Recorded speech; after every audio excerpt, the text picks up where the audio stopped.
Hey, my name's James Nicholson. I hope you guys are well. In this video, I want to talk about why you shouldn't be buying buy-to-let properties in 2023. What should you be doing instead? Because buy-to-let is really tough in this current market. You've got high interest rates, you've got Section 24, you've got EPC certificates that you've got to get sorted for, and you've got to deal with rising rents, which kind of benefits you, but also makes life harder for your tenant. So what should you be doing instead of buy-to-let in 2023? I'm going to give you some solutions to that and more in this video. But before we jump into the content, if you haven't done previously, make sure you smash that subscribe button and hit the bell notification. We're actually bringing you 2 new content videos every day.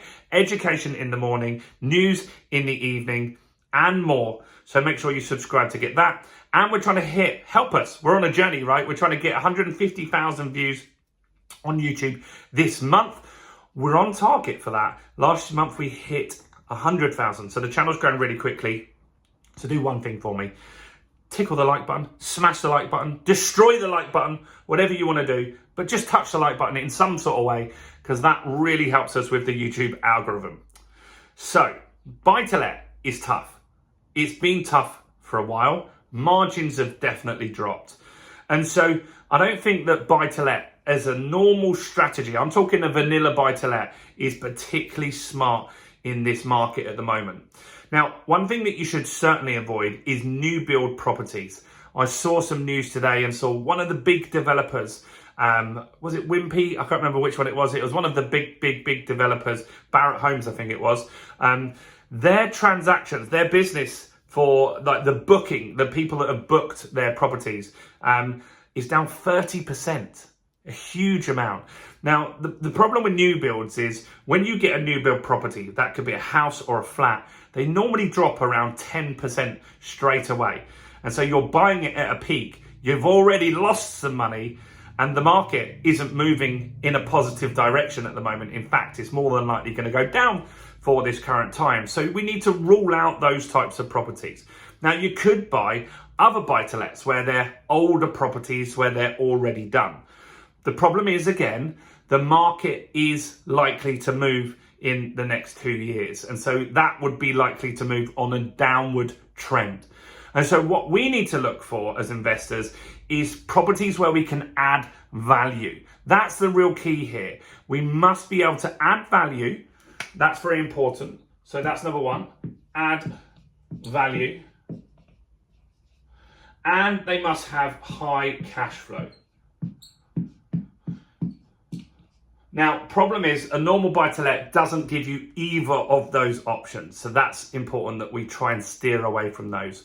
So 2 strategies that can work quite well. One is serviced accommodation, right? So this is a strategy that you can get high cash flow.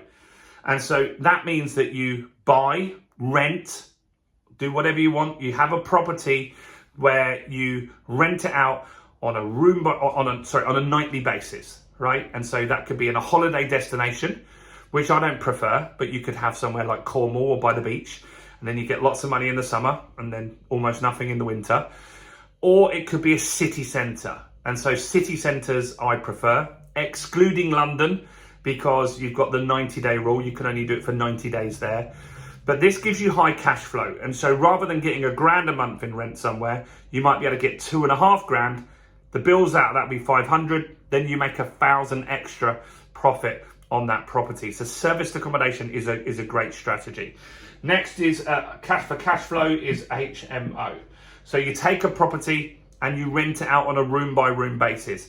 As people are looking to downsize, as more people come into the country, more people get divorced, especially when we go through a recession that we got up and coming, people will need smaller properties, and renting out on a room by room basis is really smart. You can make very good money off that. So running a property as an HMO is a great idea and a great way to move yourself forward and do really well. So HMO is something you can do. If you want a guide on SA, I'll put a link below and you can grab a free guide on how that works.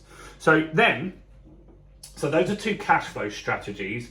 We need something that we can add value. And so I think that the best strategy you should be looking at is the BRRR strategy. If you want to see some videos on this, go back to the early videos on my channel, and I bought a property for my daughter Georgia. That was our first deal that we did together. We bought at auction for £60,000. We refurbished the property for around 12. Costs were around £3,000, meaning we were in the property for 75 grand. Then it was revalued at 100. So we created equity. And this is what you have to be doing in this market. You need to be adding value. So ways that you could do that is with a refurb. So a refurb is probably where I'd start. I wouldn't try and do a big project first. I think you need to do a few refurbs and get those under your belt. And so refurbs, I love doing refurbs. So I'm talking new kitchen, new bathroom, carpets, decorating, right? That sort of stuff. Pretty straightforward stuff. So refurbs are fairly easy to manage. You can do some of the work yourself. All of us, anyone watching this can paint, right? You might not want to paint, it's not fun, but you could paint if you had to. So that could be an option. And then you could look at like development. So I feel development is things like adding an extension, even building a property from scratch, so buying land and then adding value. But that's pretty much straightforward. In the refurbs as well, I missed off there, you could add value as well. What I like to try and do is add an additional bedroom. Very cheap to do. It's just a stud wall. And we've done that in a studio flat. We've turned into a 1-bed. We've done it in a 1-bed flat that we've turned into a 2-bed. This really adds quick value. Very, very straightforward to do. But if you can add an extra bedroom to a property, then that's going to really, really improve the value of the property. Now, the reason you do this, so you're going to buy the property, then you're going to refurbish the property, then you're going to refinance the property, and then you're going to rent it out. That's what all the R's stand for. Now, why don't we flip the property? Well, the problem with that is that any uplift in value, you're going to pay something called capital gains tax on that property.